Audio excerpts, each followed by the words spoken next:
बिस्मिल्लाहिर्रहमानिर्रहीम अस्सलाम वालेकुम वेलकम बैक। और जनाबे वाला lecture number 5 CCNA cyber ops का। और साइबर ऑप्स के अंदर सिक्योरिटी फंडामेंटल्स हम लोग पढ़ रहे हैं। तो शुरू करते हैं हम। तो हमने आज आज का लेक्चर जो है क्रिप्टोग्राफी पे है। और क्रिप्टोग्राफी के बारे में ना मैं इतनी दफ़ा पढ़ा चुका हूँ कि मुझे लगता है कि अब अगर मैंने दोबारा पढ़ाया ना तो मैं इंसाफ नहीं कर सकूंगा। ठीक है, उसके लिए मैं आपको रिकमेंडेशन दूंगा। मेरे ख्याल में जितना सीसीएनए साइबर ऑप्स के लिए क्रिप्टोग्राफी चाहिए ना उससे ज़्यादा हमने बहुत जगह पढ़ी हुई है। ठीक है, तो इसमें दो कोर्सेज हैं जो हम लोगों ने बहुत डिटेल में पढ़े हुए हैं। CISSP के अंदर हमने क्रिप्टोग्राफी पढ़ी और सीसीएनए सिक्योरिटी के अंदर। मैं आप लोगों को सजेस्ट करता हूँ, आप लोग अगर सीसीएनए सिक्योरिटी की क्रिप्टोग्राफी जो मैंने पढ़ाई हुई है अगर वो पढ़ लें तो आपको बहुत ज़्यादा नॉलेज हो जाएगा जो सीसीएनए साइबर ऑप्स में डिस्कस नहीं किया हुआ। और अगर आप CISSP कर लें तो आप जी गुरु हो जाएंगे क्रिप्टोग्राफी के। आज मैं जो सा ना क्रिप्टोग्राफी को वहां से निकाल के किसी और जगह इस्तेमाल करूंगा। ठीक है, तो कैच अप करने के लिए क्विकली थोड़ी सी कैची स्लाइड बनाई क्योंकि मैं थोड़ा बोर फील कर रहा था इस वजह से। तो अभी तक हमें क्या पता है, we know basics of networking. हमें पता है राउटर क्या है, हमें स्विच का पता है, हमें हब का पता है, हमें नेट का पता है, हमें पैट का पता है, IPv6 का पता है। ठीक है, फिर हमें OSI लेयर मॉडल का पता है, TCP/IP लेयर मॉडल का पता है, 4 लेयर 7 लेयर्स के साथ। और अंडरस्टैंडिंग ऑफ पैकेट के, पैकेट क्या है, डाटा क्या है, सेगमेंट क्या है, पैकेट क्या है और फ्रेम्स क्या है। ठीक है, और फिर हमें TCP और UDP का पता है और TCP की हैंडशेकिंग का अंदाजा है, UDP connection, less connection oriented सारी कम्युनिकेशन का हमें अंदाजा है। आपको पता है कि को TCP के किस्म के अटैक कौन से होते हैं, UDP बेस्ड अटैक कौन से होते हैं, डॉस और DDoS में क्या फर्क है। आपको पता है इन अटैक को करने के लिए कौन से टूल्स यूज होते हैं। ठीक है, DSCP क्या है, DSCP स्टारवेशन अटैक कैसे होता है, मैन इन द मिडल की क्या स्टोरी है। फिर आपको अटैक अटैक सरफेस का और फिर TTPs जो टेक्निक्स और प्रोसीजर जो हैकर्स यूज करते हैं। ठीक है ना, टैक्टिक टेक्निक्स। अच्छा, अब क्रिप्टोग्राफी के अंदर जो है हमें बेसिक 5000 फुट व्यू पे अगर आपको पता हो तो आपको कहा जाए एक प्लेन टेक्स्ट है, उसको उसको एक एल्गोरिदम से गुजारा जाता है और हमें साइफर टेक्स्ट मिल जाता है। आज हम देख लेंगे वो क्या होता है। Attacking the algorithm itself. ठीक है, कि क्रिप्टोग्राफी के एल्गोरिदम को अटैक करते हैं। Find the weaknesses, heart bleed जिसकी बहुत कॉमन एग्जांपल है। ओपन SSL जो सा है एक हार्ड लाइब्रेरी थी जिसके अंदर एक वल्नरेबिलिटी थी जिसकी वजह से क्या होता था कि जो हैकर है वो उसको हार्ट ब्लीड रिक्वेस्ट भेजता था और जो उसके पास मेमोरी में इंफॉर्मेशन पड़ी होती थी जिसने लोड की हुई होती थी वो निकाल लेता था। तो सॉर्ट ऑफ प्राइवेट डाटा जो सा लीक आउट हो जाता था। अब बीइंग अ साइबर ऑप गाय आपकी जिम्मेदारी क्या है? आपकी जिम्मेदारी ये है कि जब भी कोई वल्नरेबिलिटी आती है तो मोस्टली आपके जिम्मे कोई एक ऐसी रिस्पॉन्सिबिलिटी भी लग सकती है कि जाओ यार जाके ये चेक करो कि ये वल्नरेबिलिटी क्या है, किस किस्म की है। तो बीइंग अ सिक्योरिटी एक्सपर्ट जो सा है या बीइंग अ सॉक एनालिस्ट आपकी रिस्पॉन्सिबिलिटी अक्सर दफा CVE माइटर यानी कॉमन वल्नरेबिलिटी एक्सप्लॉइट जो सी वेबसाइट है उसके ऊपर जाने की है। कॉमन वल्नरेबिलिटी एक्सप्लॉइट जो सी है ना वो आइडेंटिफिकेशन नंबर दे देता है। यानी अगर किसी कंपनी ने कोई वल्नरेबिलिटी निकाली अपने कोड में पता चली through a bounty hunting program और जो भी ड्रामेबाजी हो सकती है उसके जरिए उन्हें पता चला कि यार ये तो वल्नरेबिलिटी आ गई आज। उस वल्नरेबिलिटी को कंपनी जो है ना एक CVE कोड दे देती है। ठीक है, तो टोटली जो इसके अंदर अभी इस टाइम पड़ी हुई है, हर कंपनी इसके ऊपर ऑन बोर्ड नहीं है। वो लाइक 96,000 वल्नरेबिलिटी CVE एंट्रीज पड़ी हुई है। ठीक है, और ये जो है टोटल CNEs। ठीक है, कि कॉमन वल्नरेबिलिटी एक्सपोजर्स एक्सप्लॉइट्स मैंने यूज किया हुआ है मेरे ख्याल में। CVE आइडेंटिफायर्स जो से हैं उसके लिए बहुत सारी कंपनीज ऐड हैं। ठीक है, एयरबस है, अलीबाबा है। ठीक है, इसी तरह एप्पल है। ठीक है, एप्पल यूज करती है इन्हें। ठीक है, और अगर आपको किसी बंदे को कोई एप्पल को नोटिफाई करना है तो ये CNA कॉन्टेक्ट्स हैं। ठीक है, तो ये जो से है sort of I would say CVE numbering authorities हैं। ठीक है, और ये तकरीबन दुनिया की तमाम फेमस कंपनीज जो सी हैं इसके अंदर आती है। अब हमने सबसे पहले आप ये पूछ रहे हो कि सिस्को है इसके अंदर, तो डेफिनेटली सिस्को है। ठीक है, अगर आपने सिस्को के सिक्योरिटी पेज पे जाना तो यहाँ से आप सिस्को के सिक्योरिटी पेज पे जा सकते हैं कि सिस्को के अगर किसी प्रोडक्ट में वल्नरेबिलिटी है तो आप सिस्को को नोटिफाई कर सकते हैं। ठीक है ना, तो ये काफ़ी इंटरेस्टिंग पेजेस है पढ़ने के लिए, समझने के लिए। अगर आपके पास ड्रूपल जाना है तो आप ड्रूपल जा सकते हैं। ठीक है, इसमें मेरे ख्याल में मोस्ट कॉमन वल्नरेबिलिटी वाली कंपनी जो वर्डप्रेस है जिसके साथ मेरा बड़ा फटा है वो भी है या नहीं, नहीं है। ठीक है, वो वर्डप्रेस ने अपनी डेटाबेस बनाई हुई है। ठीक है, तो यहाँ पे दुनिया में जितनी वल्नरेबिलिटीज हैं 14 कंट्रीज के अंदर ये लोग एग्जिस्ट करते हैं। डाटा फीड्स भी आप इनके पास से ले सकते हो। अगर आपने कोई CVE सर्च करनी है तो यहाँ पे सर्च CVE लिस्ट भी आती है। ठीक है, और हार्ट ब्लीड के लिए जब हार्ट ब्लीड बनाई गई, आइडेंटिफाई की बनाई गई जब आइडेंटिफाई की गई तो 2014 में 160 नंबर वल्नरेबिलिटी है। ठीक है, तो अगर आप ये यहाँ पे वापस जाएं और यहाँ पे सिर्फ लिख के एंटर कर दे तो ये आपको 214.0160 थी, मिल गई। ठीक है, D T L S O T L S type of encryption है, open S S L this और blah blah blah, handle heart bleed expansion extension package which allow remote attackers to obtain a sensitive information from process memory। हमें पता था ये memory के साथ से इसका मसला है कि मेमोरी के अंदर जो पड़ा हुआ है, ठीक है, और उसके लिए आपको एक क्राफ्टेड पैकेट भेजना पड़ता है। मेटा एक्सप्लॉइट में इसकी किट पड़ी हुई है, ये जी मेटा एक्सप्लॉइट का वो सिग्नेचर सेट है। अगर आप काली लिनक्स पे काम कर रहे हैं, हम पेन टेस्टिंग नहीं पढ़ रहे, तो ये जो है आप सिग्नेचर को यूज करते हुए मेमोरी एक्सप्लॉइट कैप्चर कर सकते हैं। ठीक है, हल्का अगर आप लोगों को बेसिक प्रोग्रामिंग का थोड़ा सा अंदाजा है, बीइंग अ सिक्योरिटी एनालिस्ट आपको थोड़ा सा अंदाजा होना चाहिए कि ये यहाँ पे क्या हो रहा है, वेरिएबल कहाँ डिक्लेयर हो रहे हैं। ठीक है, पीएचपी का या सी प्लस प्लस का जो उर्दू आईटी पे कोर्स पढ़ा हुआ है, that would be good enough to give you basic understanding. Loop क्या होते हैं, डेफ का फंक्शन क्या है, आप ये देख सकते हैं। ठीक है, तो एनीवे anyway, और उसके बाद जौन से हैं ये यहाँ पे मैं एक वर्डिंग लिखी होती है, डिस्क्लेमर में reflect CVE not necessary indicate कि ये जिस दिन डिस्कवर हुई है। ठीक है, ये जिस दिन इसको नंबर एलोकेट हुआ है ये उस दिन की बात है। ठीक है, तो ये सीवीई की डिटेल आपको ये यहाँ से मिल जाती है। ठीक है, और भी बहुत सारी कंपनीज की बहुत सारी इंफॉर्मेशन बहुत सारी डिफरेंट लोकेशन से मिल सकती है। ठीक है, अच्छा अब इसके अंदर एक और चीज है कि वल्नरेबिलिटी की सिविरिटी कितनी है। ठीक है, उसको हम बाद में डिस्कस करेंगे, मेरे ख्याल में वो सीसीएनए साइबर ऑप का पार्ट 2 है। पर इधर आपको बताने का मतलब ये है कि कॉमन वल्नरेबिलिटी एंड एक्सपोजर का कोड क्या है, नंबर क्या है। जब भी किसी कंपनी को के अंदर कोई भी मसला होता है तो वो वल्नरेबिलिटी के कोड दे देती है जिसे यूनिकली लोग आइडेंटिफाई कर सकते हैं। ठीक है ना, ये जो सा है ये एक डिक्शनरी आप इसे कह सकते हैं। ठीक है, मेरे ख्याल में मुझे 2018 मेरे ख्याल में अगर मैं लिख के सर्च करूं, ये 2018 की तमाम वल्नरेबिलिटी हैं। ठीक है,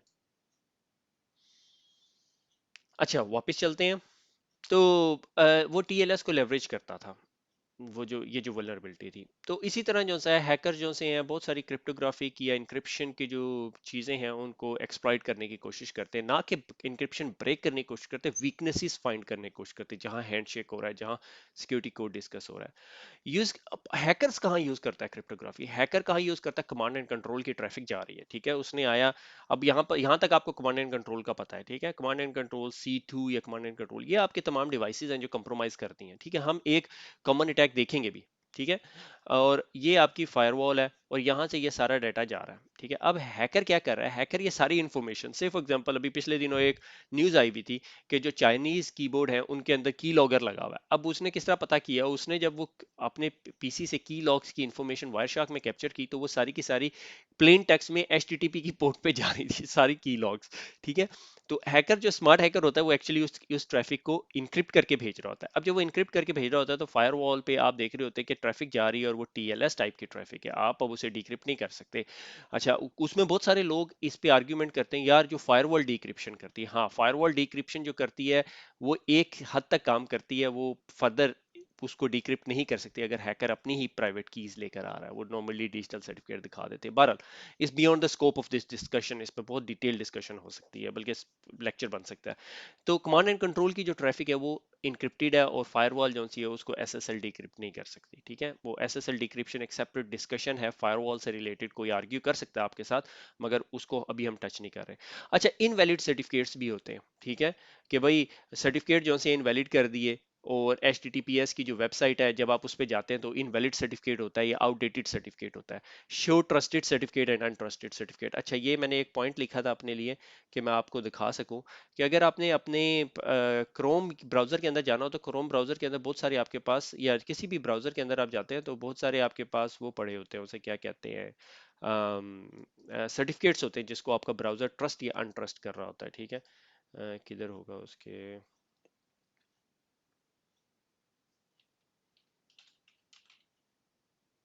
मैनेज सर्टिफिकेट्स। ठीक है, ये आपके सर्टिफिकेट्स हैं। ठीक है, ये एक्चुअली मेरी कंपनी का सर्टिफिकेट है जो मुझे मिला हुआ है। ठीक है, ये मैं दिखाऊंगा नहीं आपको।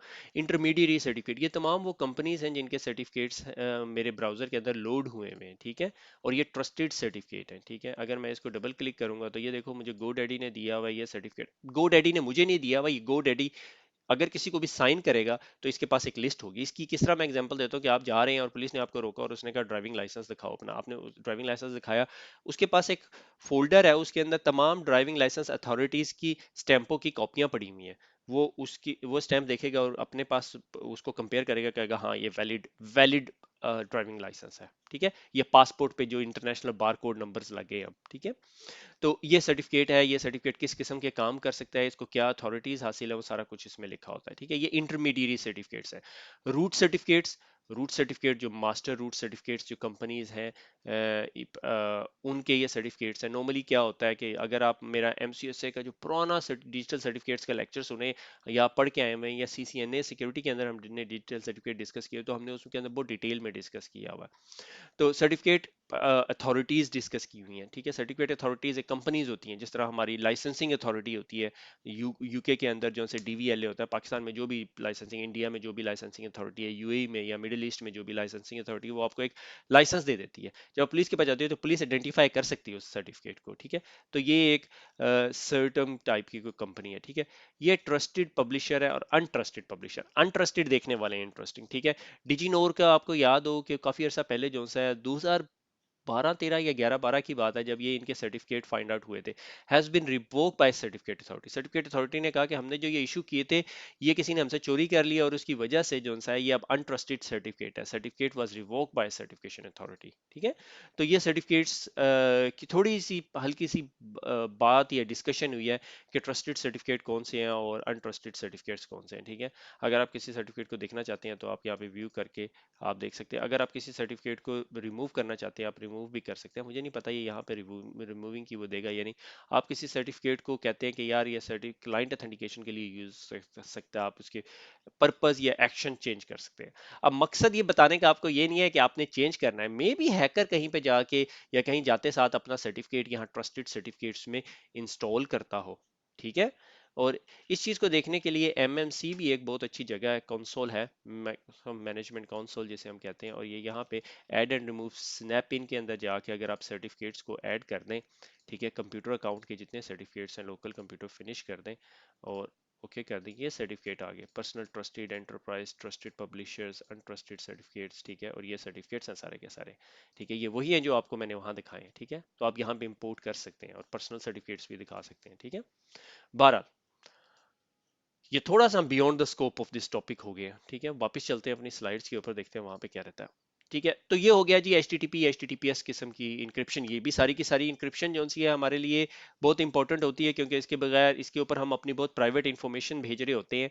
अच्छा, और इसके अंदर अब एक दो तरीकेकार ऐसे भी हैं कि अगर आप अपने किसी कंप्यूटर के ऊपर से TLS की जितनी ट्रैफिक है उसको डिक्रिप्ट करना चाहते हैं तो आप कर सकते हैं, ठीक है। अगर मेरे पास एक एक्सेस है मेरे कंप्यूटर की और मैं उस पर TLS की तमाम ट्रैफिक को डिक्रिप्ट करके देखना चाहता हूँ वायर शार्क के अंदर, तो there is a way around it, ठीक है। इस beyond the scope of this discussion, मगर हो सकता है, ठीक है।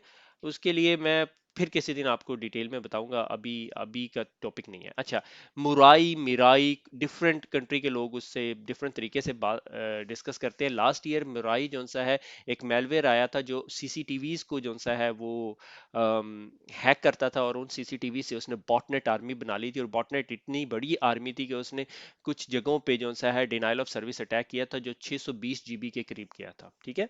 तो उनके जो बॉटनेट्स थे वो इस तरह के आईपी एड्रेसेस पे कनेक्ट हो रहे थे, यानी ये इनके कमांड एंड कंट्रोल सर्वर्स थे, मगर वो बड़ी स्पीड से कमांड एंड कंट्रोल सर्वर्स को चेंज कर रहा था। उसकी वजह ये थी कि एक दिन मैं अपने ऑफिस में आया और मैंने देखा यार मेरे जो फायरवॉल की लॉग्स के अंदर ना बहुत सारे आईपी एड्रेसेस जो से पोर्ट 23 पे एक्सेस कर रहे हैं। पोर्ट 23 यानी मेरे लिए एक यूनिक बात है, क्योंकि मेरी ऑर्गेनाइजेशन में पोर्ट 23 ओपन होनी नहीं चाहिए, आपको पता है टेलनेट की पोर्ट है।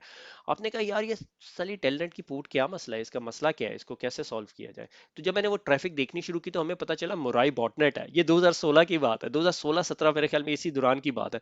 मैंने अपने सिक्योरिटी एनालिस्ट को कहा, मैं कहा ये देखे पोर्ट 23 किया हो रही है। फिर उसने फाइंड आउट किया, हमने उसके पैकेट कैप्चर किए, हमने देखा यार ये बड़ी प्लेन टेक्स्ट किस्म की कम्युनिकेशन है और ये इस तरह के काम कर रहे हैं। फिर हमने कहा यार इसका सोर्स आईपी एड्रेस देखते हैं। हमने जब सोर्स आईपी एड्रेस देखा तो हमें मिला यार वो सोर्स आईपी एड्रेस तो किसी का सीसीटीवी कैमरा है, और उसने मुझे यानी एचटीटीपी दे दिया। वहां पे मैंने root root admin admin admin password किया, जिस तरह मैंने एडमिन पासवर्ड किया वो लॉगिन हो गया, ठीक है। उधर से मुझे थोड़ा सा और अंदाजा हुआ यार ये एडमिन पासवर्ड क्या चीज है, ठीक है। फिर हमने थोड़ा सा और डिग किया तो हमें जो सा है गिट हब सोर्स कोड मिल गया इस पूरे के पूरे बॉटनेट का। और उस बॉटनेट के अंदर ये जो सी ये सारे पासवर्ड्स वो पासवर्ड जो सा है वो यूज करता था। और उसके जरिए उसने ये स्टैंडर्ड पासवर्ड लिस्ट, ये 20-22 पासवर्ड्स हैं, इनको यूज करते हुए दुनिया में पता नहीं 400,000 इंटरनेट ऑफ थिंग्स, क्योंकि मोबाइल कैमरे को या कैमरे को हम इंटरनेट ऑफ थिंग्स का नाम देते हैं, इंटरनेट ऑफ थिंग्स कंप्रोमाइज कर ले और उसके जरिए फिर वो डिफरेंट किस्म के अटैक्स करता था। यानी ये उस कोड का एक स्निपेट है, ठीक है। स्ट्रेट अप यूडीपी फ्लड करेगा, सिंक फ्लड करेगा, एक् फ्लड करेगा, ठीक है, सिंक फ्लड विद ऑप्शंस। अब आप साइबर सिक्योरिटी एनालिस्ट के शूज में है तो आपको पता है ये सिंक फ्लड के अंदर ऑप्शंस क्या हो सकते हैं, ठीक है। डीएनएस वाटर टॉर्चर, मुझे भी नहीं पता ये क्या है, ठीक है। Ack flood to bypass mitigating devices, ठीक है। GRE IP flood, GRE ethernet flood, proxy knockback, ठीक है। ये सारे काम वो कर सकता था। यानी अगर आपके घर में कोई सीसीटीवी कैमरा लगा हुआ और उसमें आपने user name password admin admin रखा हुआ था, तो उस बॉटनेट ने या उस स्कैनर ने आपको पहले आपके कैमरे को कंप्रोमाइज करना था, उसमें फिर ये बॉटनेट का कोड जो सा है अपलोड करना था और उसके बाद वो उसकी बॉटनेट आर्मी का पार्ट बन जाता। फिर वो कहता रोज शाम को 6 बजे से लेकर सुबह 8 बजे तक इस आईपी एड्रेस urduitacademy.com को कंप्रोमाइज करो, और वो जो कैमरा यहाँ से अपनी ये ब्रेन या रिक्वेस्ट रिसीव करता था, वो ये कमांड एंड कंट्रोल सेंटर्स कहलाते हैं, ठीक है। अब उसी की एग्जांपल पूरी नहीं हुई, तो ये मैंने स्प्लंक का जो सा है स्निपेट लिया हुआ है कि स्प्लंक के अंदर मैंने कहा कि मुझे वो तमाम दिखाओ जिनकी डेस्टिनेशन पोर्ट और पोर्ट नंबर 23 है, ठीक है। और ये जो सा है ये तमाम आईपी एड्रेसेस पे वो डिवाइसेस जा रही थी कि हमने सेट ऑफ कैमरास लिए, उन्हें कंप्रोमाइज करवाया, कंप्रोमाइज करवाने के बाद ये एनालिसिस है, ये मैंने खुद नहीं किया, बहरहाल ये मैं कहीं और से लेकर आ रहा हूँ, ठीक है। अभी मैं आपको जो सा इंटरेस्टिंगली उस ये बीइंग अ सिक्योरिटी एनालिस्ट, ये आपकी day in day out life है, और ये लाइक एड्रेनलिन लेवल आपका बढ़ा देता है जब आप इस तरह की चीज को एनालाइज कर रहे होते हैं, ठीक है। ये मुराई बॉटनेट का कोड मिल गया आपको, ठीक है। जब आप सिक्योरिटी लेवल 3 एनालिस्ट होंगे फिर आपको मेलवेयर रिवर्स इंजीनियरिंग, ये पूरे का पूरा कोड है गिटहब पे पड़ा हुआ, ठीक है। गिटहब एक रिपोजिटरी होती है जहां पे आप अपने कोड्स रखते हैं, ठीक है। Beyond the scope of CCNA cyber op के मैं इसके बारे में डिस्कस करूँ। Leaked Linux Mirai source code for IoT development progress requirement, ये सारा कुछ है। डिस्क्लेमर, एकेडमिक पर्पस के लिए सॉफ्टवेयर इज योर रिस्पॉन्सिबिलिटी, कि आप इसको यूज करें या ना करें। ये मुराई बॉटनेट का पूरा कोड है। तो मुझे जब ये बोट नजर आया तो मैं इंटरेस्टेड था, मैंने कहा यार ये चेक करो इसके पासवर्ड कहाँ पे है, तो मुराई बॉट और स्कैनर डॉट सी के अंदर ये पड़े हुए हैं, ठीक है। ये मुझे अच्छी तरह याद है कि हमने थोड़ा सा टाइम लगाया। मिराई बोट और स्कैनर, स्कैनर डॉट सी, ये आपका स्कैनर कोड है, ठीक है। ये इसमें पूरी अपनी लाइब्रेरीज वगैरह कॉल कर रहा है, जो भी स्टोरी कर रहा है, ये देखें, ये उसके कोड है, सेटअप पासवर्ड, ठीक है। रूट रूट रूट रूट, ये कितने हैं इसने 20, ये काफी बड़ी लिस्ट होगी मदरफकर ठीक है। एनीवे anyway, तो ये इंटरेस्टिंग लिस्ट होती है। तो बीइंग अ सिक्योरिटी एनालिस्ट आप ये तमाम तरह की चीज़ों को आप एनालाइज करते हो। इसी तरह आपके पास अगर आप लेवल 3 इंजीनियर हो गए तो आप वर्कआउट करने की कोशिश करोगे यार ये अपने कमांड एंड कंट्रोल सेंटर पे बात करने के लिए किस तरह काम करता है, किस तरह वर्कआउट करता है। आप कोड को स्टडी कर सकते हो, ठीक है। मोस्ट प्रोबेबली आपके हाथ कोड आना बहुत मुश्किल है, ठीक है। ये देखो आईपी, ठीक है, attempt to brute force and brute find the IP address, ये आईपी एड्रेसेस और ये वेरिएबल डिक्लेयर किए हुए हैं इसने %d कहीं पे। तो अगर आप इस पूरे कोड को आप अपने नोटपैड प्लस प्लस के अंदर अगर आप इसको लोड कर लें तो आप किसी भी वर्ड को जो सा डबल क्लिक करते हैं तो वो वर्ड आपको पूरे कोड में जहां जहां भी नजर आता है वो आ जाता है। ये अब्दुल्ला कोई फिश टैंक ड्रॉ कर रहा था तो ये मैंने उसका कोड उठाया हुआ है, ठीक है। बॉडी कलर, ये बॉडी कलर यहाँ यहाँ डिक्लेयर हुआ हुआ है। तो इस तरह बहुत सारे डिफरेंट टूल्स हैं जिसके जरिए आप इस तरह के एनालिसिस कर सकते हैं, ठीक है। ये यानी बीइंग अ सॉक 1 एनालिस्ट आपसे कोई एक्सपेक्टेशन नहीं है आप यूं के काम करें, मगर just to give you an extra insight into the things, ठीक है। तो ये आपको आज मैंने मिराई बॉटनेट का जो सा है लाइक बड़ी डिटेल्ड व्यू दे दिया आपको, ठीक है। आपके पास डिफरेंट टूल्स होते हैं, आप एनालाइज करते हैं किस किस्म की ट्रैफिक कहाँ कहाँ लेके जा रहा है। मे बी मोस्ट प्रोबेबली ये सारे के सारे आईपी एड्रेसेस प्रॉब्ली कैमरे कैमरे हो सकते हैं, ठीक है। इसलिए वन वन थॉट के आप अपने लोगों को, अपनी फैमिली को, जितने भी लोग हैं उन लोगों को, मैंने पाकिस्तान में और मेरे एक दोस्त इंडिया में उनसे भी मेरी ये डिस्कशन हो रही थी, तो वो कहते हैं आप लोगों को क्या होना शुरू हो गया कि अपने लिविंग रूम के अंदर कैमरे लगाते हैं। Guys please don't do it, ठीक है। आप साइबर सिक्योरिटी पढ़ रहे हैं, आपकी फैमिली के अंदर कोई भी बंदा है, ठीक है, उसने अगर अपने घर के अंदर किसी ऐसी जगह जहां फैमिली अपना प्राइवेट टाइम गुजारती है, never never put any camera around it, ठीक है। जितने कैमरे आपके मॉनिटर्स के ऊपर हैं, जितने आपके टीवी के ऊपर हैं, जिनके बच्चे एक्सबॉक्स खेलते हैं और उनके पास कनेक्ट है, ठीक है, please try to cover the camera if they are not in use, ठीक है। बहुत सारे लोग इस कैमरे के सामने बैठे होते हैं, कुछ फैमिली डिस्कशन होती हैं या कुछ ऐसी चीजें होती है, you don't want them to be leaked out, ठीक है। You never know what is going on behind the scene, ठीक है। क्रिप्टोग्राफिक ओवरव्यू, टेक्निक, क्रिप्टोग्राफी क्या है? Technique that is used for the privacy, privacy के लिए, ठीक है, कॉन्फिडेंशियलिटी के लिए, use by the cyber security experts हमेशा यूज करते हैं, use by the hacker, hacker use करते हैं अपने कमांड एंड कंट्रोल ट्रैफिक को इनक्रिप्ट करने के लिए, अपना लोड अपलोड करने के लिए, अपनी कोई इनक्रिप्टेड फॉर्मेट। मुझे अच्छी तरह याद है कि एक सिक्योरिटी प्रोसेस इंसिडेंट रिस्पांस हम रिस्पांस कर रहे थे, और हमने देखा कि जो हैकर है वो एक फाइल डाउनलोड करता है अपने पास, ठीक है, और वो फाइल जो सी है वो जिप फॉर्मेट के अंदर है, वो इनक्रिप्टेड है, ठीक है। तो होता क्या था, जब एंटीवायरस उस फाइल को स्कैन करने की कोशिश करता था, antivirus can not scan the file, और वो बाईपास हो जाता था। और उतनी देर में जब वो डाउनलोड हो चुकी होती थी, हैकर उसको एंटीवायरस को किसी तरह शट डाउन कर देता था। ये जाहिर है उसके पास एडमिनिस्ट्रेटिव एक्सेस है उसके ऊपर, तो वो एंटीवायरस के इंजन को किसी तरह करप्ट भी कर सकता है, शट डाउन भी कर सकता है। There are lot of ways around it. उसके बाद वो फाइल को डिक्रिप्ट करता था। तो हमारे हाथ वो जो एज एन आर्टिफैक्ट इसे कहते हैं, हाथ लग गया। तो हमने जब उसको डिक्रिप्ट करने की कोशिश की, तो बजाय इसके कि हम उसे ब्रूट फोर्स करते, एक बंदे ने जो सा 1 2 3 4 5 6 एंटर किया तो वो खुल गई कोड लिस्ट। तो वो सिर्फ स्टैंडर्ड पासवर्ड यूज कर रहा था, मगर वो सिर्फ एंटीवायरस को बाईपास करने के लिए, ठीक है। तो hacker use this type of encryption, ठीक है। क्रिप्टोग्राफी के एलिमेंट्स क्या हैं? Elements of cryptography: confidentiality, only authorized person can do it. Integrity, traffic across the network is unchanged, ठीक है। ये क्रिप्टोग्राफी नहीं है, ये हैशिंग की कैटेगरी में आ जाता है, हमारा क्रिप्टोग्राफी बिगर टॉपिक के अंदर आता है, ठीक है। और ओरिजिन ऑथेंटिकेशन, हु यू से यू आर, डिजिटल सिग्नेचर के तौर पे यूज हो सकता है। इसके पास मेरे पास एक स्टोरी है। नॉन रेपुडिएशन के ओरिजिनल सोर्स से आई है, और अगर किसी ने भेजी तो वो डिनाई ना कर सके कि यार मैंने नहीं भेजी, ठीक है। डिजिटल सिग्नेचर इसकी एक एग्जांपल है। क्रिप्ट एनालिसिस जो सी है, क्रिप्ट एनालिसिस क्या है कि जो लोग एनालाइज करते हैं इंक्रिप्शन को, कि यार ये इंक्रिप्शन स्ट्रॉन्ग एनफ है या नहीं, ठीक है। इंक्रिप्शन की एक बिल्कुल सिंपल एग्जांपल, आपके पास प्लेन टेक्स्ट है, आपने उसको एक्सऑर किया अपनी की के साथ, और आपके पास एक साइफर टेक्स्ट आ गया। स्टैंडर्ड चीज आप लोगों को समझ आनी चाहिए अगर आप सीसीएनए सिक्योरिटी पढ़ कर आ रहे हैं। अच्छा, यहाँ पे इधर इधर फर्दर डिटेल में जाने से पहले, क्योंकि मैं डिटेल में नहीं जाऊंगा, तो मैं आप लोगों को सजेस्ट करता हूँ सीसीएनए सिक्योरिटी के लेक्चर नंबर 31, मेरे ख्याल में 32 भी है, ये पढ़ लें। आपको क्रिप्टोग्राफी की पूरी history, scissor cipher, substitution cipher, poly alphabetical cipher, transposition cipher, one time pad, ये सारा कुछ समझ आ जाएगा, ठीक है। ये मॉडर्न एल्गोरिदम है वन टाइम पैड, कि जितना बड़ा पैकेट है, जितना बड़ा प्लेन टेक्स्ट है, उतनी बड़ी की यूज की जाए, ठीक हो गया। और उसके बाद CISSP में लेक्चर नंबर 19 20 21 22 तक क्रिप्टोग्राफी पार्ट 1 2 3 4 पढ़ाया है। I can not teach that level of encryption, ठीक है। उसमें इतनी डिटेल में चला गया हूं कि मैंने वो टेबल्स तक डिफाइन कर दिए हैं। तो ये बहुत इंटरेस्टिंग पार्ट है।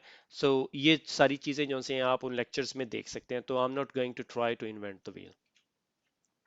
हैशिंग एल्गोरिदम, हमें पता है हैशिंग क्या है, कि अगर हमारे पास एक टेक्स्ट है और उसको हम एक एल्गोरिदम से गुजारते हैं, तो हमारे पास हैश टेक्स्ट आ जाता है, ठीक है। ये बहुत स्टैंडर्ड चीज़ है, मैं आपको दिखा दूंगा। ये मेरे ख्याल में माइक्रोसॉफ्ट में भी है, FCIV के नाम पे है, कि किसी फाइल की हैश वैल्यू निकालनी, ठीक है। अगर किसी टेक्स्ट की निकालनी, वो भी कोई मसला नहीं है। डिजिटल सिग्नेचर क्या होता है, ठीक है। वो क्या होता है कि आपके पास एक ओरिजिनल टेक्स्ट है, आपने उसको हैश किया, ठीक है, उसका हैश निकल आया, ठीक है। अगर 10 GB की फाइल है, उसके हैश का साइज वही होगा। जिस तरह मैंने डॉग है, उसका भी हैश इतना है, और इतने बड़े वर्ड का भी हैश इतना ही है, ठीक है। हैश आया, हैश को मैंने अपनी प्राइवेट की से इनक्रिप्ट किया, वो मेरा डिजिटल सिग्नेचर बन गया। जब वो दूसरी जगह गया, तो मैंने उसकी पब्लिक की से उसे डिक्रिप्ट कर दिया। अब मैं एक जगह इंटरव्यू में बैठा हुआ था, और उन्होंने मेरे से इंटरव्यू में ये क्वेश्चन किया कि अगर आपके पास एक बहुत बड़ी वीडियो फाइल है और आपने दूसरी जगह पहुंचानी है, तो आपके पास जब रिसीविंग साइड पे आप क्या करोगे कि आपको पता चल जाए कि यार ये जिस बंदे ने भेजी है वो मॉडिफाई नहीं हुई। मैंने कहा चेकसम कर लेंगे। कहता अगर किसी ने चेकसम चेंज कर दी, मैंने कहा बहुत अच्छी बात है। मैं कहा फिर डिजिटल प्राइवेट एंड कीज होगी, मैं उसे मॉड शॉट कहता रहा।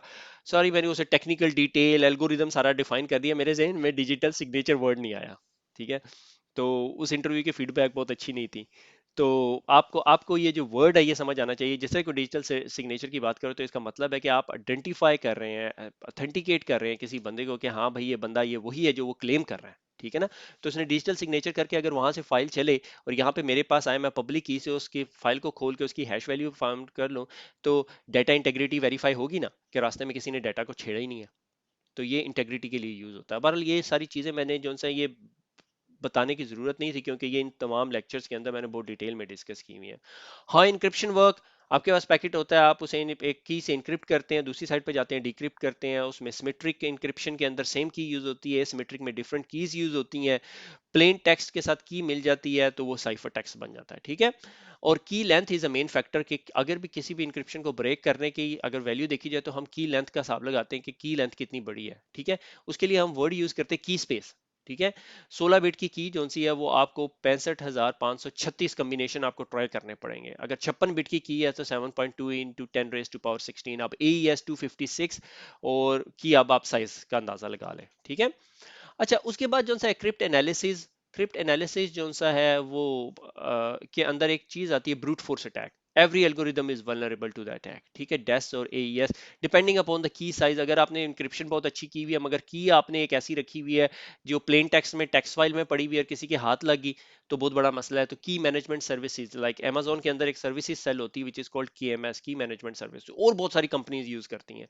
लाइक हमारे बैंकिंग सेक्टर के अंदर एच एम एस यूज होता है, ठीक है, जिसके अंदर कीज पड़ी होती है, वो एक डेडिकेटेड मशीन होती है।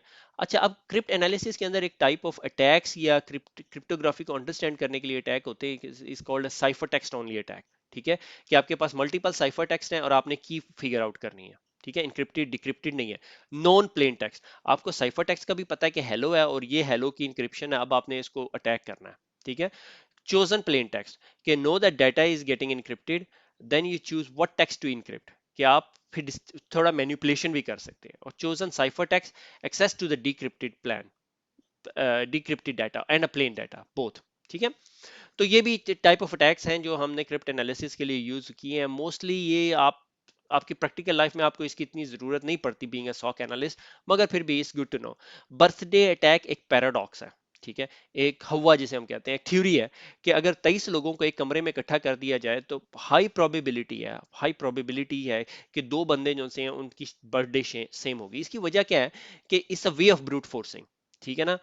कि भाई अगर मेरे पास एक डॉक्यूमेंट है और मैंने वो डॉक्यूमेंट जो सा है एक बंदे को भेज दिया और उसकी हैश वैल्यू उसके नीचे लगा दी तो, और साइन कर दिया, अब वो बंदा कोई ऐसा डॉक्यूमेंट प्रोड्यूस कर दे जो बिल्कुल उसके ऑपोजिट हो मगर उसकी हैश वैल्यू सिमिलर हो, that is called collision in hashing, ठीक है, कोलिजन, सी ठीक है, कोलिजन इन हैशिंग।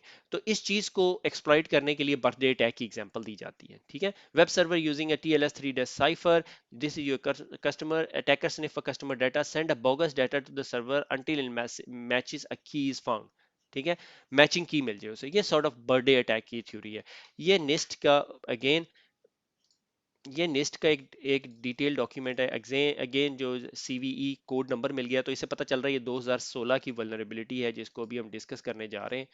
तो अगर मैं इसको यहाँ पे डालूं तो ये उस बर्थडे अटैक के बारे में है, ठीक है। CVE 2016 डिटेल, ठीक है, is being analyzed। अच्छा, DES and triple DES uses TLS, SSH and IPsec protocol, have a birthday bond approximately for billion blocks, ठीक है, कि 4 बिलियन ब्लॉक्स के बाद कोई बर्थडे अटैक पॉसिबिलिटी या कोलिजन हो सकती है उसके साथ। मगर इसको इन्होंने जो सा है बहुत क्रिटिकल नहीं दिया। CVSS के बारे में हम डिटेल में पढ़ेंगे कि ये किस वजह से किस तरह एनालाइज किया जाता है। बहरहाल इनके नज़दीक ये अटैक जो सा है क्रिटिकल अटैक नहीं है। तो लॉन्ग ड्यूरेशन जो इंक्रिप्शन सेशन है कि जो एक ऐसा सेशन है जिसकी की जो है हम 5 साल बाद चेंज करते हैं, ठीक है। री कीइंग का कॉन्सेप्ट आ रहा है आजकल कि आप अपनी की जो है 4 या 6 महीने के बाद चेंज कर दें। जिस तरह अब आपके पास side to side VPN tunnel बनी होती है CCNA सिक्योरिटी से, अगर आप आ रहे हैं तो आपको पता है उस टनल के अंदर हर 8 घंटे के बाद की चेंज होता है, वो री कीइंग इंटरवल उसे हम कहते हैं। या अगर हम कहते हैं 1 GB से ज्यादा डाटा हो गया तो इसको चेंज कर दें। तो लेट्स गो बैक।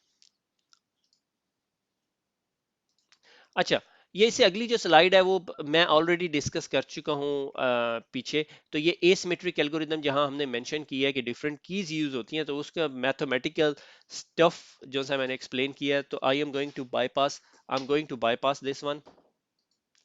तो इसके अंदर कुछ इतना खास नहीं है, सिर्फ मैंने ये बताया कि एलएस और बॉब ने जब दोनों ने एक दूसरे से बात करनी थी तो उन्होंने दोनों ने एक एक रैंडम जो सा है प्राइम नंबर बनाया, ठीक है, और उसको एक दूसरे के साथ शेयर किया।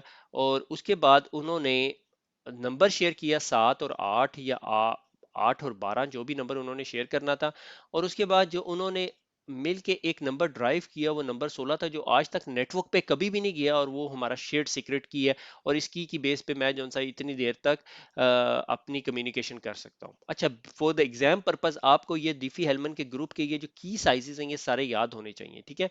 नॉर्मली इट इज रिकमेंडेड कि डिफी हेलमन ग्रुप 5 पहले रिकमेंड करते थे 2016 तक, अब डिफी हेलमन ग्रुप 4 करते हैं, इसका की साइज 2048 है। अब इसको इस इस कॉन्टेक्स्ट के अंदर डाल लें कि 56 बिट की का साइज क्या है और इस की का साइज क्या है और इससे कितने वेरिएबल कॉम्बिनेशन बनेंगे और उसको ब्रेक करने में यानी ब्रूट फोर्स करने में कितनी देर लगेगी, ठीक है। तो it is very very expensive to do the brute forcing. अच्छा, पी की आई, ठीक है, पब्लिक की इंफ्रास्ट्रक्चर जिसे हम कहते हैं, सर्टिफिकेट अथॉरिटी जिसके डिजिटल सर्टिफिकेट्स के बारे में हमने बात की है, और SSL connection to the server के, जब हमारा कंप्यूटर जो सा है किसी सर्वर के साथ एसएसएल कनेक्शन बनाता है तो कैसे बनाता है, ठीक है, कि सर्वर के साथ कनेक्ट करता है, उसके सर्वर का सर्टिफिकेट लेता है, फिर उसकी पब्लिक की जनरेट करता है और उसके बाद अपनी पब्लिक प्राइवेट की से उसको की भेज देता है, वो फिर इनक्रिप्ट करके उसको कम्युनिकेशन देता है। ये मैंने सीसीएनए सिक्योरिटी के अंदर एक्सप्लेन किया हुआ है। अच्छा, उसके बाद की मैनेजमेंट है कि if my key size is 2 raise to power 16, तो इतनी मेरी की स्पेस है पॉसिबल कीज, और this key is only 16 bit. ये जो बात मैं अभी पहले कर चुका हूँ, ठीक है। एनएसए ने एक डॉक्यूमेंट बनाया हुआ है विच इज कॉल्ड RFC 6379। मैं आपको सजेस्ट करता हूँ इसको क्विकली गो थ्रू कर लीजिएगा कि कौन कौन से सिग्नेचर्स या कौन कौन से इंक्रिप्शन एल्गोरिदम लेटेस्ट हैं और कौन कौन से यूज करने चाहिए, ठीक है। It is a recommendation on the basis of modern threats के, भाई वो देखते हैं, एनालाइज करते हैं कौन से मॉडर्न थ्रेट्स हैं और हमने इंटरनेशनल इंफ्रास्ट्रक्चर को कैसे सेव करना है against these type of threats. उसके बाद आ जाती है लैब, ठीक है। अब लैब के अंदर ना एक तो चीज ये है कि मैंने ना ये तमाम कमांड्स पहले से लिख के रख ली हैं और मैंने कुछ फाइलें शाइलें भी बना ली। F C I V MD5 hash calculate करने के लिए कि इस फाइल का या इस फाइल का MD5 हैश कितना है, ठीक है। तो let me open a command prompt, quick labs कराऊंगा, ये मेरे ख्याल में सिस्को ने रिकमेंड नहीं की हुई, मगर मेरे नज़दीक ये 3-4 पॉइंट्स थे और लाजमी नहीं है ये काम सारे आप इसी तरह कर सकें, they are millions of different ways, ठीक है। सो cd स्पेस FCIV, ठीक है। ये FCIV को गूगल करेंगे, ये माइक्रोसॉफ्ट सिस इंटरनल का टूल है। तो अगर मैं कहूँ FCIV, ठीक है, और -MD5 और फाइल पड़ी हुई है test.txt, ठीक है। ये इसका MD5 हैश उसने ला के दे दिया, ये आपका हैशिंग हुई हुई है, ठीक है, ये हैश वैल्यू है इसकी। अगर मैं इसको कहता हूँ MD5 के साथ -SHA1 भी दे दे मुझे, तो ये देखो ये SHA1 इसने कैलकुलेट करके दे दिया, ये MD5 करके दे दिया, ठीक है। अगर आप खाली SHA1 चाहते हैं तो SHA1 दे देगा, और अगर आपको इस फाइल के क्वेश्चन मार्क करेंगे तो ये बता देगा कि इसके पास कौन कौन से SHA1 है, MD5 ही है, बस ये दो काम करता है ये। अच्छा, ये हो गया, लाइक आपको आपको बताने के लिए किसी फाइल का हैश वैल्यू कैलकुलेट करनी है। अगर किसी टेक्स्ट की करनी है तो MD5 hash killer multiple websites हैं आपके पास, ठीक है। इसी तरह एक टूल है जो कहलाता है स्ट्रिंग। स्ट्रिंग क्या है कि अगर आपके पास कोई मेलवेयर आ गया और आपने देखना है यार इसके अंदर कोई एस्की करेक्टर्स या कुछ ऐसी वैल्यूज हैं जिसको मैं देख के कोई अंदाजा लगा सकूं, तो वो ये काम करता है। स्ट्रिंग की एक एक्जी डाउनलोड कर सकते हैं, माइक्रोसॉफ्ट सिज इंटरनल का टूल है। एक सेकंड में जरा आपको पहले सिज इंटरनल की वेबसाइट पे ले जाओ, ठीक है। ये सिज इंटरनल के बहुत सारे टूल्स हैं, मैं सजेस्ट करता हूँ बीइंग अ सिक्योरिटी एनालिस्ट आपको इन तमाम टूल्स का पता होना चाहिए। ये अगर आपके तमाम टूल आपने समझ लिए तो मैं आपको कहता हूँ कि आप लेवल 2 एनालिस्ट बन सकते हैं, ठीक है। आई विश कि मेरे पास कभी इतना टाइम हो कि मैं जो सा हूँ ये तमाम लेक्चर्स रिकॉर्ड कर सकूँ। हर एक टूल की अपनी अपना कमाल है, ठीक है। मैंने ये टूल 2 मिनट पहले खोल के देखे हैं, ठीक है, क्योंकि मुझे अंदाजा था हम स्ट्रिंग बहुत ज्यादा यूज करते हैं, ठीक है। से for example string dot E x question mark करूंगा तो ये मुझे स्लैश क्वेश्चन मार्क होगा कि ये मुझे बताएगा कि क्या क्या सर्च करना है। मैं कहता हूँ कि मुझे जो सा है -N20 करता हूँ, ठीक है। कि वो तमाम लफ्ज दिखा दे जो 20 करेक्टर के हों, ठीक है। -A minor dot e exe में से, तो ये उसने तमाम माइनर डॉट ई एक्सी में से डाटा निकाल के दे दिया। ये मेरे पास कोई एग्जीक्यूटेबल फाइल थी, क्योंकि अक्सर ये होता है कि अक्सर मेलवेयर अगर आपके पास है या लाइक क्रिप्टो लॉकर था एक दिन, तो हम उसको एनालाइज करते, उसमें स्ट्रिंग थी और स्ट्रिंग में हमारे पास जो वॉलेट का एड्रेस निकल आया, ठीक है। उसने वॉलेट दिया हुआ था, जब आपकी ड्राइव रैंसमवेयर से इनक्रिप्ट हो जाती है आपके पास वॉलेट का एड्रेस आ जाता है कि इस वॉलेट में पैसे भेजो, तो हम ये करेंगे। तो हमने उस वॉलेट को, जब हमारे पास एक थ्रेड डेटाबेस थी वहां से एनालाइज किया, तो हमें पता चल गया ये रैंसमवेयर कहाँ से आया हुआ है, ठीक है। तो अगर आपने 20 करेक्टर की जगह अगर 10 करेक्टर करने हैं तो ये ज्यादा डाटा आपको दे देगा, क्योंकि ये सारे टेक्स्ट हैं आपके पास और इनमें से कोई टेक्स्ट आपको शायद आइडिया दे ये क्या चीज है, ठीक है। अच्छा, इसी तरह दो फाइल्स को कंपेयर करने के लिए मैं आप लोगों को सजेस्ट करता हूँ नोटपैड प्लस प्लस यूज करें, ठीक है। नोटपैड प्लस प्लस के अंदर जाके प्लगइन मैनेजर में जाके कंपैरिजन मैनेजर निकालना पड़ेगा, मगर अनफॉर्चुनेटली ये 64 बिट है, इसके अंदर आ नहीं रहा प्लगइन मैनेजर, ठीक है। वो मेरे ख्याल में 32 बिट के साथ है। तो आप लोग, बहुत सारे लोग जो से नोटपैड प्लस प्लस को यूज करते हैं, it's a brilliant tool to do comparison of two files, कि आपके पास दो फाइल्स हैं तो आपने उनको कंपैरिजन करना है, ठीक है। क्यों करना है? बहुत सारी रीजंस हैं, ये सिर्फ आपको फ्लुएंट करने के लिए आपको टूल्स का पता हो, ठीक है। इसी तरह ये जो सा एफ सी एक टूल है, ये माइक्रोसॉफ्ट का मेरे ख्याल में बिल्ट इन है। F C space test dot T X T space test one dot T X T. ठीक है, और जिस तरह ये रन करेंगे,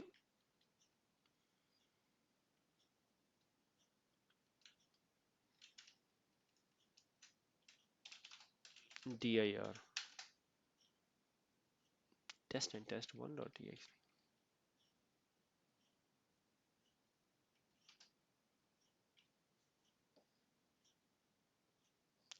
टेस्ट, गलती कर रहा था मैं, टी एस टी और टेस्ट वन डॉट टी। ये देखें, इसने आपको आउटपुट दे दी कि टेस्ट वन फाइल के अंदर ये टेस्ट वर्ड्स है और टेस्ट टू के अंदर, यानी ये कंपैरिजन उसने करके दे दिया है। ठीक है, डिफरेंशिएशन करके दे दी। तो ये कभी कभी आपको जरूरत पड़ती है, मगर मैंने जैसा बताया कि नोट पैड और notepad plus plus plus would be better tool to do this type of things. मैं इससे नहीं करूंगा। अक्सर आपने कभी अगर आप नेटवर्किंग बैकग्राउंड से आए हैं तो अगर आपने दो राउटर्स या दो स्विचेस की कॉन्फ़िगरेशन कंपेयर करनी होती है तो आप साथ साथ रख के देख रहे होते हैं। नोटपैड प्लस प्लस के अंदर अगर आपके पास कंपैरिजन का टूल है प्लगइन मैनेजर के जरिए, तो आप ज़्यादा इजीली कर सकते हैं। ठीक है, इसी तरह एक टूल है open S S L. Open S S L जो सा है, ये विंडोज़ के अंदर भी इंस्टॉल हो सकता है, मगर मैंने कोशिश की थी कि काली में ट्राई करके दिखा दूं। एक सेकंड, मुझे काली स्टार्ट कर लेने दें। तो काली के अंदर जब हमने मैं ये बिल्ट इन टूल आता है open S S L, it's better to use it there. हालांकि मैं लिनक्स का एक्सपर्ट नहीं हूं, मुझे तो फाइल खोल के मुझे सेव भी नहीं करनी आती। तो ओपन एसएसएल एक ऐसा टूल है जो आपको इंक्रिप्शन करके दे देता है। ठीक है, आप फाइल को इंक्रिप्ट कर सकते हो, आप फाइल को डिक्रिप्ट कर सकते हो, और भी बहुत सारे काम है। मगर उसके जगह आप जो सा है ट्रू क्रिप्ट यूज कर सकते हैं। मैं ट्रू क्रिप्ट में रिसेंटली वल्नरेबिलिटी आई थी। ठीक है, ट्रू क्रिप्ट जब ये एनएसए के डॉक्यूमेंट हैक हुए थे तो उन दिनों आई थी। तो ट्रू क्रिप्ट, वो भी टूल इंस्टॉल कर सकते हो। ट्रू क्रिप्ट की बदले में अब एक आई है वेरा क्रिप्ट। ठीक है, और भी बहुत सारे टूल होंगे, मुझे नहीं पता। ठीक है, तो अब अगर आप सर्च करेंगे तो बहुत सारे टूल मिल जाएंगे जो इंक्रिप्शन का काम करते हैं। लाइक ड्रॉप बॉक्स के ऊपर अगर मेरे पास कोई फाइल्स पड़ी हुई तो मैंने उनको इंक्रिप्ट करके रखा हुआ है। उसको इंक्रिप्शन के लिए मैंने बॉक्स क्रिप्टो यूज किया हुआ है। ठीक है, इसी तरह ट्रू क्रिप्ट यूज कर सकते हैं, विनरार यूज कर सकते हैं इंक्रिप्शन के लिए। ठीक है, वो फाइल पासवर्ड प्रोटेक्ट हो जाती है। अब मुझे नहीं पता उसकी प्रोटेक्शन कितनी अच्छी है। ठीक है, डोंट डोंट ब्लेम मी कि किसी ने कंप्रोमाइज कर लिया। अच्छा, अब अगर मेरे पास ये यहाँ पे मैं एक टेक्स्ट फाइल बना लूँ। ठीक है, let's create a text file. ठीक है, pwd करते हैं तो वर्किंग डायरेक्टरी का पता चलता है, ls करते हैं तो लिस्ट दिखा देता है। ठीक है, cd forward slash root forward slash desktop. ठीक है, और यहाँ पे vi test dot T X T. ठीक है, टेस्टिंग 1 2 3 और escape colon w I think. ठीक है, ये टेस्ट फाइल बन गई देखें मेरी। ठीक है, मैं इसको ज़रा बंद कर दूं तो ये मेरे पास test dot T X T file बन गई। ठीक है, इसका test1 2 3 पासवर्ड है। ठीक है, अब मैंने क्या करना है, मुझे ज़रा ये कमांड भी देख लेने दे साथ। अब मैंने ओपन एस एस एल के ज़रिए इसको वो करना है, इनक्रिप्ट या डिक्रिप्ट करना है। ठीक है, तो open S S L, open S S L hyphen help करेंगे तो ये आपको मेरे ख्याल में ये हेल्प करेंगे। ये आपको ये सारे इंक्रिप्शन एल्गोरिथम दिखा रहा है कि ये किस किस तरह काम करता है। ठीक है, ये इसकी सारी स्टोरी है। ठीक है, I am not a Linux expert so I can't tell you all of it. ठीक है, तो एक सेकंड, मैंने ये कमांड इसलिए लिखी हुई थी कि मुझे, ठीक है। अब मेरे पास जो सा test dot T X T file है, तो मैंने क्या किया, ओपन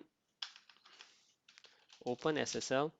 ठीक है, और क्या करते हैं, ए ई एस से इनक्रिप्ट कर देते हैं इसे, ए E S -128 C B C. ठीक है, हाइफन सी बी सी और हाइफन इन। तो फाइल कौन सी लेनी है, टेस्ट टेस्ट टेस्ट है ना, test dot T X T. और आउटपुट में क्या देना है, आउटपुट में देना है encrypt encrypt dot T X T. ठीक है, test dot T X T ls cd space forward slash root forward slash desktop. ठीक है, यहाँ पे हमें ये कमांड चलानी थी मेरे ख्याल में, ठीक है, अब ये यहाँ पे पासवर्ड दे रहा है, मैं पासवर्ड देता हूँ काशिफ, पासवर्ड दे दिया काशिफ, और ये मेरे पास देखें इनक्रिप्टेड फाइल आ गई। ठीक है, encrypted dot T X T, वाला देख रहे हैं, ये फाइल इनक्रिप्टेड आ गई आपकी। और ये इनक्रिप्ट किससे हुई है? ये इनक्रिप्ट हुई हुई है एईएस से। और इसकी की क्या है? इसकी की है वो पासवर्ड जो मैंने दिया। ठीक है, अब इसी को अगर मैंने डिक्रिप्ट करना है तो मैं, अव्वल तो मेरे पास ये टेस्ट फाइल होनी नहीं चाहिए, तो मैं टेस्ट फाइल को अगर मैं डिलीट कर देता हूँ, लेट्स सी, मैंने करके नहीं देखा। तो अब इसके लिए मुझे मेरे ख्याल में यहाँ हाइफन डी का स्विच है कहीं पे, हाइफन डी, और encrypt dot T X T ले ले भाई, और मुझे आखिर में दे दे hyphen out, hyphen out plain dot T X T. ठीक है, और पासवर्ड क्या था मेरा, भूल गया मैं, काशिफ। ठीक है, और ये plain dot T X T आ गई मेरे पास। ओ भैया थम जा,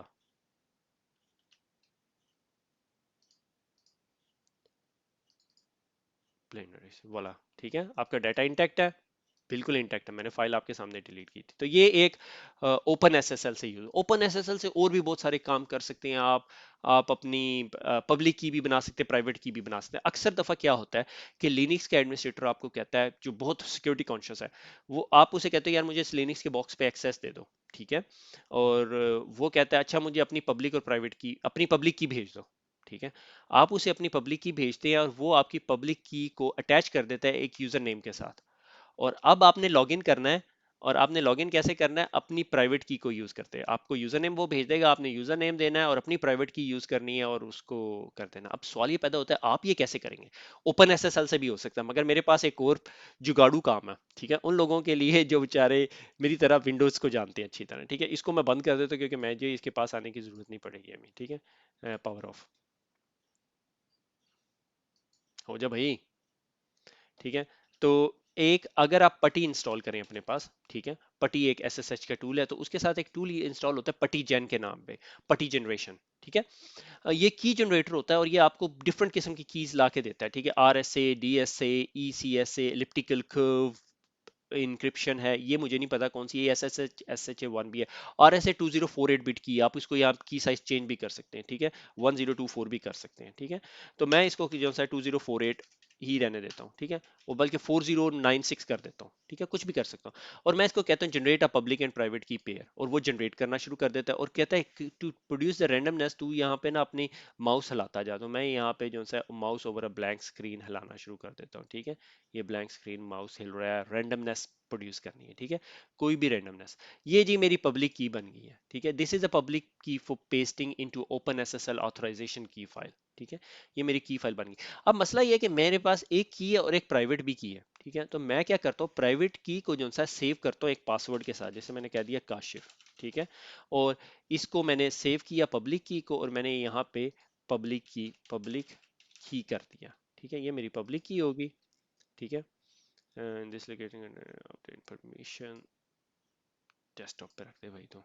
ठीक है, पब्लिक की, और यहीं पे प्राइवेट की भी सेव करता हूँ, मगर उसे प्राइवेट का नाम दे देता हूँ। ठीक है, जैसे, और ये मेरी कीज जो सी हैं सेव हो गई हैं। ठीक है, अगर मैंने डेस्कटॉप पे जाना हो, और ये यहाँ पे पब्लिक की पड़ी हुई है। ठीक है, और इसको मैं अल्लाह भला करे वर्ड पैड पे खोलता हूँ, तो ये वही की है जो मुझे मिली हुई है, ये मैं उसको भेज दूंगा। अगर इसको कोई हाथ भी लगा ले तो वो मेरी प्राइवेट की ड्राइव नहीं कर सकता। ठीक है ना, मगर जो मेरी प्राइवेट की है वो मेरी प्राइवेट है, और उसको मैंने पासवर्ड प्रोटेक्ट भी की हुई है। मगर उस प्राइवेट की का ये मतलब नहीं है कि मैं उसे खोल नहीं सकता। ठीक है, प्राइवेट की पे पासवर्ड लगा हुआ है, कोई भी पासवर्ड निकाल सकता है, मगर मैं ये प्राइवेट की कभी भी इंटरनेट पे किसी के पास नहीं भेजूंगा। ठीक है, ये मेरी प्राइवेट की होगी। सही हो गया? तो ये प्रोसीजर हो गया आपका पब्लिक एंड प्राइवेट की प्रोड्यूस करने का। गो के अभी आपको जरूरत नहीं है इन तमाम चीजों की, मगर मैंने कहा ये सारी चीजें डिस्कस कर ले। हमने MD5 हैश फाइल साइज निकालना देख लिया है, SHA कैलकुलेट करना देख लिया। उसकी वजह ये होती है, मसलन MD5 को कैलकुलेशन की क्या जरूरत है आपको, MD5 को कैलकुलेट करने की इसलिए जरूरत है आपको कि अगर आपके पास एक फाइल आई, ठीक है, आप सिक्योरिटी एनालिस्ट हैं, और आपको लगे यार ये फाइल जो सी है 2 नंबर है, ठीक है, हो सकती है, कोई शक नहीं है, आप क्या करेंगे, आपके पास मेलवेयर आया, ठीक है, ब्रांड न्यू मेलवेयर था आपके पास। ठीक है, से फॉर एग्जांपल ये जो हमने अभी कौन सी फाइल, ये देखेंगे, ये फाइल है आपके पास। ठीक है, ये कोई DLL फाइल थी और आपने मालूम करना है यार ये डॉजी है या नहीं। तरीकाकार नंबर क्या 1 है, ठीक है, ये हर एनालिस्ट करता है, ठीक है ना। वायरस टोटल पे जाता है, वायरस टोटल पे जाके उस फाइल को या आप अपलोड कर सकते हो, मगर क्या पता ये आपकी कंपनी की कॉन्फिडेंशियल फाइल हो, क्या पता ये एक ऐसी फाइल हो जो आप हैकर को बताना ही नहीं चाहते, क्योंकि अगर आपने अपलोड कर दिया, हैकर अपना सर्च करता रहता है हर वक्त अपनी फाइल को, ठीक है। हैकर हर वक्त सर्च करता रहता है उसकी फाइल वहां पे है या नहीं। अगर मैं हैकर हूं और मैंने ये अभी एक फाइल बनाई है जो मेलवेयर है, तबाही मचाने वाला, ठीक है, तो मैं क्या करूंगा, मैं हमेशा इस MD5 हैश को या SHA1 हैश को हमेशा सर्च करता रहूंगा, ठीक है। और जिस तरह मैं सर्च करूंगा ये वायरस टोटल कहेगा इसके पास आज तक ये फाइल नहीं आई। उसकी वजह क्या है, क्योंकि ये फाइल अभी तक मेरे पीसी से मूव ही नहीं हुई। जिस तरह मुझे ये फाइल नजर आएगी इसका मतलब कोई सर्च कर किसी ने सर्च करना शुरू कर दिया इस फाइल को। इसलिए कभी भी हमेशा फाइल अपलोड करके ना देखिएगा वायरस टोटल पे, हमेशा उसका MD5 सर्च करें ताकि पता चल जाए कि यार ये SHA1 सर्च करें ताकि आपको पता चल जाए ये फाइल ऑलरेडी किसी ने देखी हुई है या नहीं। क्योंकि अगर हैकर भी इस चीज को इस रिसोर्स को यूज कर रहे हैं, हैकर को तो नहीं आप रोक सकते ये वायरस टोटल पे जाने से, ठीक है। मैंने अब ये फाइल जौन सी है मैंने अब ये फाइल जौन सी है मैंने कहा यार पता है क्या, मैं ये फाइल चेक करना चाहता हूँ, ठीक है। ये FCIV के फोल्डर में पड़ी हुई थी, सी ड्राइव पे मेरा FCIV का फोल्डर पड़ा हुआ है, और ये मेरी टेस्ट की फाइल थी जिसका मैंने वो किया था, टेस्ट की फाइल थी। ये मैंने जो टेस्ट की फाइल आई अपलोड कर दी। अब जिस तरह मैंने अपलोड कर दी ये स्कैन होगी, स्कैन होने के बाद एंटीवायरस वेरीफाई करेगा, तमाम दुनिया के एंटीवायरसेस वेरीफाई करेंगे कि हाँ यार ये फाइल क्लीन है, ठीक है। ये फाइल्स क्लीन होगी। अब थोड़ी देर के बाद अगर मैं इसका SHA1 या SHA2 जाके सर्च करने की कोशिश करूंगा तो मुझे बताएगा यार ये फाइल ऑलरेडी एनालाइज्ड हुई हुई है। और अगर मैं हैक करूंगा तो मुझे पता चले यार किसी को पता चल गया मेरी फाइल का, गो के कोई किसी एंटीवायरस ने नहीं पकड़ा, मगर वायरस टोटल अपनी डेटाबेस में दिखाना शुरू कर देगा कि हाँ भैया ये फाइल जो सी है एनालाइज हो चुकी है। ये देखें, अब मैं हैकर हूं, मैं जाके चेक करता हूँ क्या मेरी फाइल किसी ने देख ली। ओ अच्छा, ये फाइल अभी थोड़ी देर पहले किसी ने देखी है। अब मैं क्या करूंगा, मैं अपना कोड चेंज करूंगा इससे पहले किसी और एंटीवायरस को पता चल जाए। ये रियल टाइम प्रैक्टिकल एग्जांपल होगी आपके, 1 करोड़ रुपए की एग्जांपल है जनाब ये, ठीक है। तो ये कॉन्सेप्ट आपको समझ आना चाहिए कि अब मैं हैकर हूं, मैंने ये फाइल बनाई, एक बैंक को मैंने हैक करना था उसके पास भेज दी, मगर 4 दिनों के बाद जब मैंने सर्च किया, मैंने कहा जरा इस फाइल का हैश वैल्यू चेक करता हूँ। ये मैंने SHA1 हैश सर्च किए, ठीक है, यही जो वैल्यू मैंने यहाँ से निकाली थी। मुझे पता चला यार किसी ने लास्ट एनालाइज की है 16 फरवरी को 1:15:50 पे, ठीक है। 15:50 का मतलब है ये यूनिवर्सल टाइम क्लॉक के हिसाब से। अच्छा, इसका मतलब किसी को शक होना शुरू हो गया मेरी फाइल पे, ठीक है। इस तरह हैकर्स को पता चलता है। मगर अगर आपने सिर्फ वहीं पे जाके फाइल अपलोड ना की होती, आपने सिर्फ ये हैश फाइल सर्च की होती, तो आपको नहीं मिलनी थी, क्योंकि हमने पहली दफा सर्च फाइल की थी। अब तो हैश चेंज हो चुका है ना, अब तो ये हमने अपलोड कर दी है फाइल, तो ये हमेशा बताएगा कि इस फाइल का नाम था test.txt। अब इस फाइल को मैं कहीं भी दुनिया में भेजूंगा और किसी को शक हुआ, उसने सर्च करना, उसे पता चल जाएगा कि जी ये इस तारीख को जो सा है 16 फरवरी 2018 को 3:50 या 56 मिनट पे किसी ने पहली दफा सर्च की थी। ये फाइल यूनिक नहीं रही। अब मेरे ये जो मेरा ये हैक या मेलवेयर है इसकी वैल्यू कम होगी मार्केट के अंदर। समझ आ गई आपको बात की? तो वापस चलते हैं। आज हमने अमेजिंग चीजें जो सी देखी हैं, FCIV देखा, हमने माइनर स्ट्रिंग कैलकुलेशन देखा, ये नॉर्मली आप फोरेंसिक्स के अंदर यूज करते हैं, ठीक है। FC देखा, कंपेयर करने के लिए दो फाइलों को, हमने एक फाइल को इनक्रिप्ट भी किया AES के जरिए और हमने उसे डिक्रिप्ट भी किया, ठीक है, और की भी हमने कैलकुलेट की, ठीक है। तो ये तमाम चीजें कवर होगी CCNA साइबर ऑप्स के, जिस तरह मैं बहुत दफा पहले भी कह चुका हूँ, क्विज इंजन पे बहुत अच्छे क्वेश्चंस पड़े हुए हैं। Please keep trying. खुश रहें, दुआ में याद रखिएगा, फिर मुलाकात होगी। अल्लाह हाफिज।